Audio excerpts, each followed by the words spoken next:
For years, her trips to Brussels were stuck on repeat. But Theresa May promised we'd seen the final rerun. So much for the Prime Minister insisting the deal she'd shaken on was the only one available. The deal that is on the table is the only deal, and the European Union will not agree to any other deal. This is the best possible deal. It's the only possible deal. At least it was until tonight. Now the Prime Minister will ask Brussels for 2 weeks of fresh talks, giving herself until the 13th of February to renegotiate. Finally hoping she can enamour MPs to her new deal before the next round of Brexit votes on Valentine's Day.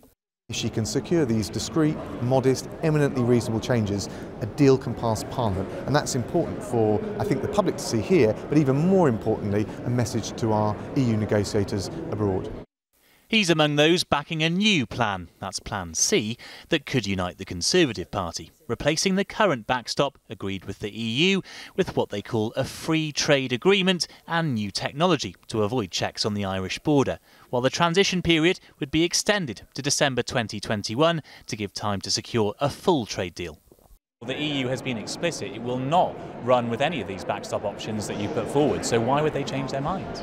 Well, of course, what's said publicly and what's said privately can be very different things, and sometimes things that are entertained privately actually have got to be put on the table publicly. So look, let's have the discussion, but I think the trouble is, if we keep on saying this is non-negotiable, this is not workable, even in this country before we get to the EU, then we aren't going to get anywhere.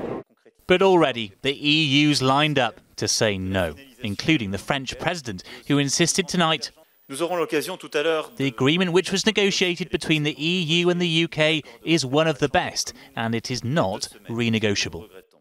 So tonight, the Prime Minister may have found agreement among MPs, but back to the problem of getting one with Brussels. Paul Brandt, News at 10.